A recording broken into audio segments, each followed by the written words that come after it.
This is Texas, the second largest state in the USA by landmass, population, and GDP. But perhaps being runner up is not so bad in all of these categories. Texas has for many decades been a huge driving force of prosperity, not only for the people within the state, but also for all of the USA. The state provides over 40% of the oil production in the country, which is in turn the largest oil producing nation in the world. To give you an idea of just how massive this operation is, Texas produces more oil than Brazil and China combined. Now, for regular channel viewers, you might be thinking, well, that's great and all. However, oil wealth doesn't always guarantee prosperity. But fortunately for Texas, it has diversified itself into a host of other industries, some of which are very far removed from what you might picture taking place in the land of cowboy boots and Ford F-350s. Texas is today home to the fastest growing population in all of the United States, which has been driven by the state attracting a range of new businesses which will work with this young new professional demographic to continue to grow a strong economy. Or at least, that's the theory. The rumblings around the world in 2020 have not been easy on the Texan miracle, and for the first time in almost 3 decades, the state might be starting to show signs of troubled waters. To see if this could be a hurdle that the Yeehaw state could not overcome, we need to look at a few key areas. What have been the industries driving the growth of Texas? What is it about the state that makes it so attractive to these industries? And what could future growth look like after 2020? Oh, and of course, while we're here, we're going to put the state on the Economics Explained national leaderboard, which is very quickly getting filled with more non-nations than actual nations, but it's still all good fun. This episode of Economics Explained is brought to you by Blinkist. In case you're not already one of the 16 million plus people who already have the app, Blinkist summarises entire non-fiction books into easy-to-read 15-minute articles, providing you with the key ideas and most important takeaways. If you've ever crammed for a school exam or find yourself overwhelmed with textbooks, Blinkist is most definitely for you. And as if that wasn't awesome enough, you can also listen on the go, in your car, on the way to work, or wherever else you're going. One thing I really like about the Blinkist app is that they truly have something for everyone. You can choose the topics that you are interested in, like entrepreneurship, psychology, or my personal favourite, economics. I'm currently listening to the book Freakonomics, which I highly recommend for you to take a look at in the app. As a special gift to the first 100 Economics Explained fans, you can try out the full version of Blinkist for an entire week, completely free, by going to blinkist.com/EE. And of course, you can cancel your free trial at any time. But if you do decide to upgrade, you can also save 25% when you use our link. Again, that's blinkist.com/EE. The link is on the screen now and in the video description below. Texas is an interesting state for a lot of reasons, but perhaps the biggest curiosity to modern economists has been its very different approach that it's taken in running its state as compared with its natural rival, California. Now, of course, Texas and California are both US states filled with American citizens who have a lot more in common than they probably realise. But on a few key issues, they are almost mirror images of one another. California is home to the highest state income taxes in the country. Texas has none. California has very strict controls around business operations, whereas Texas takes a much more hands-off approach. California is experiencing an outflow of workers, whereas Texas has the highest population growth of any state in the union. In many ways, this clash of giants could be a showdown of two competing ideologies in a controlled environment, if you would give me the liberty to say that the USA is currently a controlled environment. All jokes aside though, it's truly remarkable to see such stark differences between the largest and second largest economic states in the US, and this can give us some great insights into some really key issues. But first, we need to control for the elephant in the room, which is all of that oil. Texas first discovered oil back in 1866 and started pumping in earnest around the turn of the new century, which coincided conveniently with the widespread adoption of the automobile. From this time on, oil became more synonymous with Texas than rodeos and gaudy belt buckles.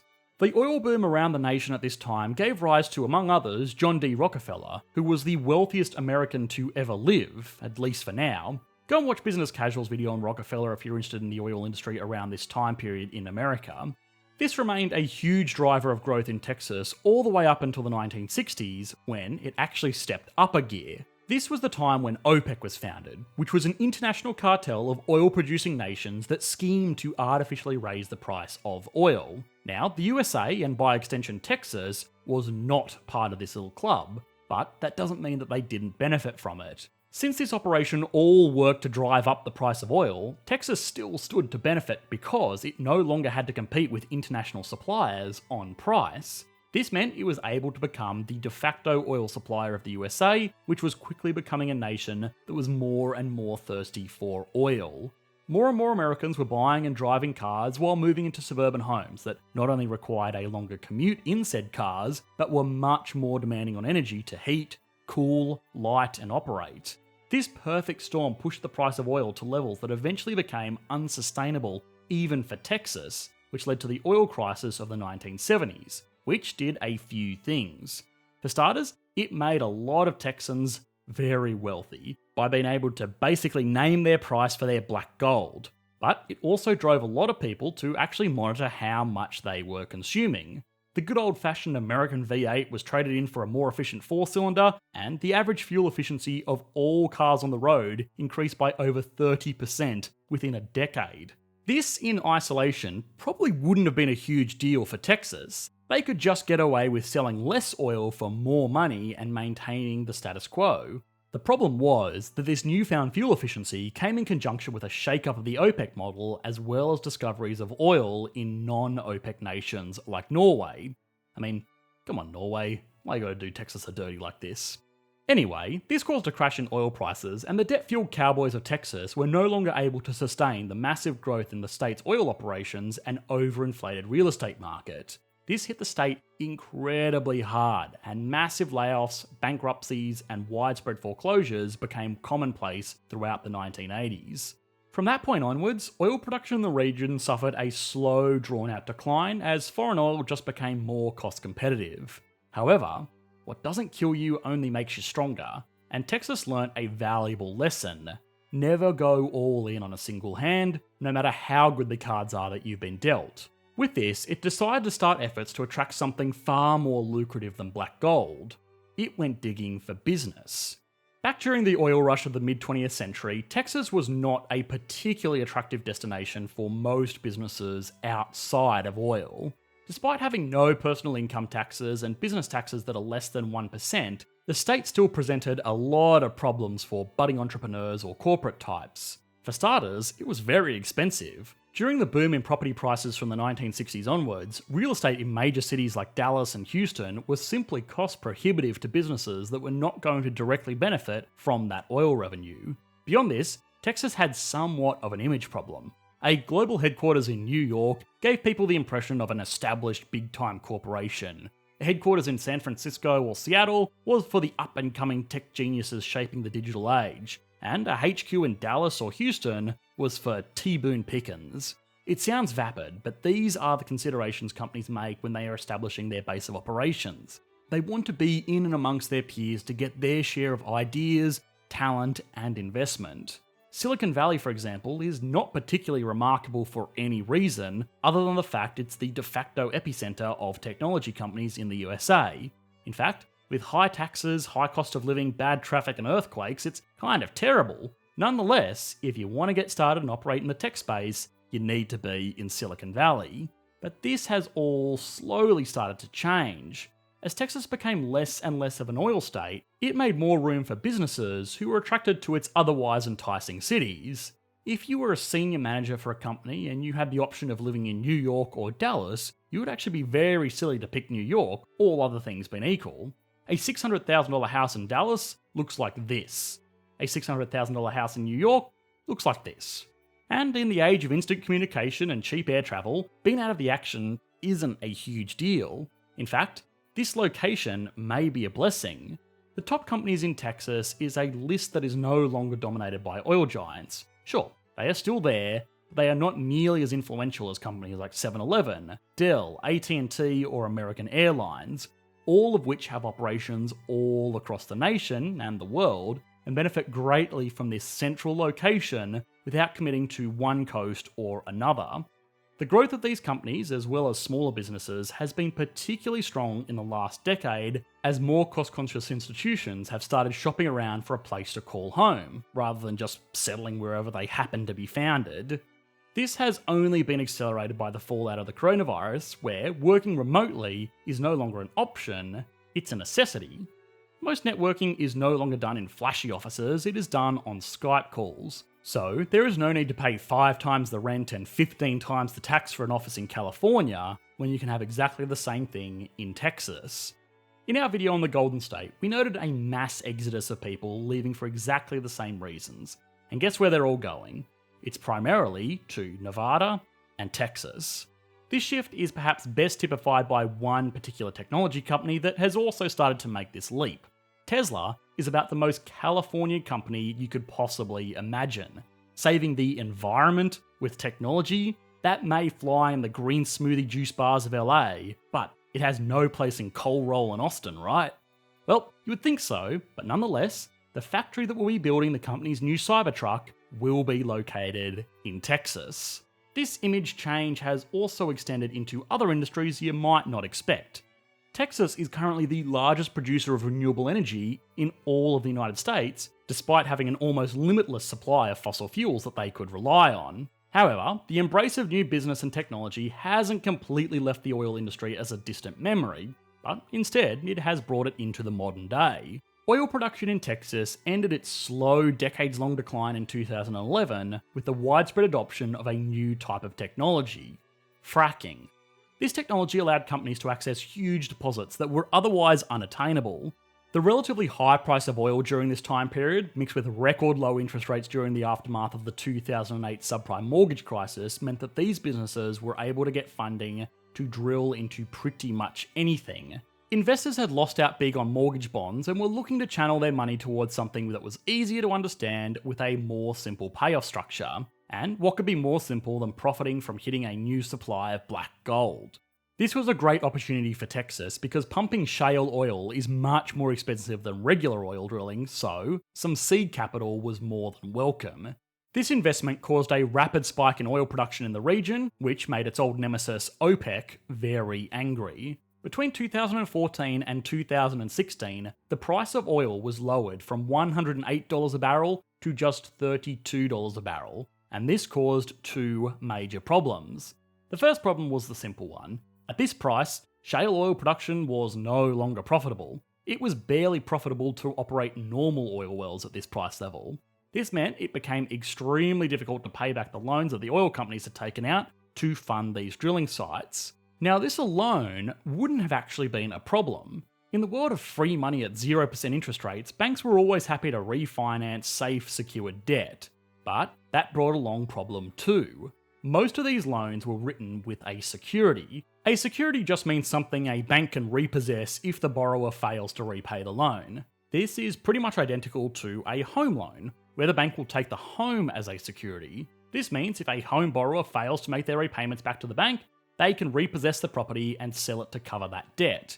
Outside of a few very key examples, like the aforementioned subprime mortgage crisis, this basically makes home loans risk-free to the banks, which means that they can offer much lower interest rates in comparison to unsecured debts like personal loans or credit cards.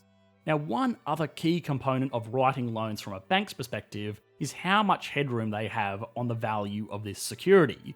If you were to try and borrow $1 million on a property that is worth $2 million, this is about as safe as it gets for a bank. Even if you fail to pay up and the real estate market simultaneously plunges by some crazy number like 40%, the bank can still repossess the home and cover their position. If you wanted to borrow $1 million for a home that was worth $1.1 million though, well, that starts to get a little bit riskier. If the real estate market drops by just 10%, which can happen very easily, the bank would not be able to cover their position if they needed to repossess this home. This whole breakdown is called a loan-to-value ratio, or LVR for short amongst the financial institutions that write these loans. This is calculated by taking the value of the loan and dividing it by the value of the security. The lower, the better, but you never ever want to get this above 1, or put simply, you never want the value of the loan to be greater than the value of the underlying security. For anybody that ever wants to get a job in finance, get used to working with this equation, and all of the much more complicated variants of it. But the reason that this has anything to do with Texas is that its oil industry relied very heavily on this same type of secured debt. But the banks were not taking security over houses, instead, they were taking security over oil deposits. This meant that during the times of high oil prices, the companies responsible for drilling their oil could take on loan after loan from one bank after another because the value of their oil deposits was worth so much more than the money that they were asking for. Any loan writing institution would be happy to lend them money. But when the value of oil dropped by close on 70%, so too did the value of these unpumped oil reserves, which meant that any operation with even modest debts would have this LVR figure shoot up to above 1, and suddenly they would be underwater on their loans. This means that banks would no longer be willing to refinance these loans, and the companies involved would either have to pay up or go bankrupt. And when they were losing money on an expensive process to pump cheap oil, that fate was pretty much decided for them. Fortunately, a few things changed, which meant the whole industry was able to narrowly avoid the same fate as their predecessors in the 1980s. Regular investors had become much more accepting of investing into businesses that were not turning a profit. I suppose Texas had their tech bros over in Silicon Valley to thank for that.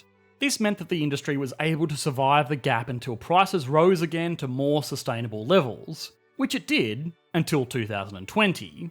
The fallout of the coronavirus grounding planes, halting commutes, and grinding global shipping to a halt meant the demand for oil took a massive hit.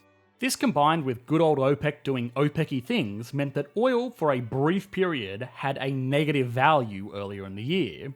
If this sounds bizarre to you, go and watch our video on negative oil prices, it should explain everything. Weirdness aside, this has been another major hit to a floundering industry which is still a very important component of the Texan economy, and maybe it's a sign of major cracks in the foundation.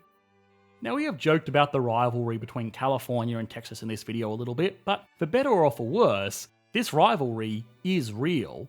The states that make up the US, united as they may be, naturally want to attract the young and productive workers and companies of the nation to build prosperity within their state, and as we've seen, there's a few ways this can be done. Great business centres, great environments, great location, and of course, great tax laws. Now, this has been a big win for Texas in recent years because their low taxes are attracting more and more of these super productive workers and companies. You might just say, well, they have figured out the solution then. Obviously, their system is working better than anyone else's, and that would be true if it were possible for anyone else. Texas subsidises the state budget revenue that it forgoes with no income taxes by charging taxes on oil production. A state like California also has oil, but it can't get away with taxing it as highly because their deposits are far less plentiful and far less cost effective to pump. When this is combined with the fact that California is one of the few states in the country that pays more in federal taxes than it receives in federal revenue, it starts to show that the record high income taxes that they levy are more of a necessity rather than a choice. We will actually do a video in the future of the federal income spending versus taxation of the states, so make sure to subscribe and hit the bell icon for that one, but for now, just know it's basically politics and history. And also keep in mind that if this oil tax revenue dries up, Texas may find that they will need to make the same difficult decisions. Okay, so now this is the fun part, putting the state of Texas on the Economics Explained leaderboard. But to keep things simple, I'm actually going to start a new list, which is just American states compared against one another.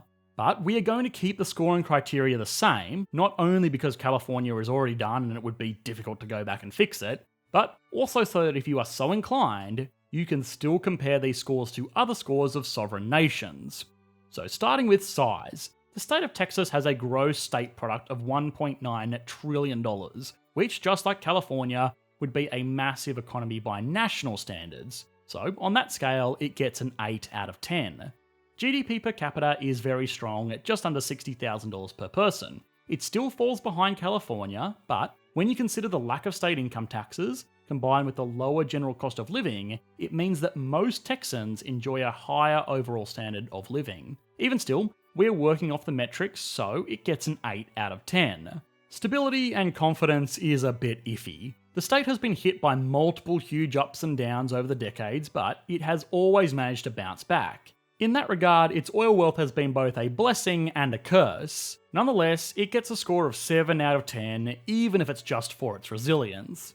Growth has been incredibly strong over the last decade, and depending on how it battles its way through 2020, it may very well continue to close the gap on California, so it gets an 8 out of 10.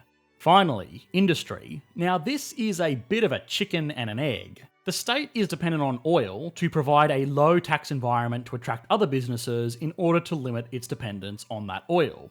Even still, with more and more companies calling Texas home, it may soon be able to wean itself off oil entirely and become a fair income business hub.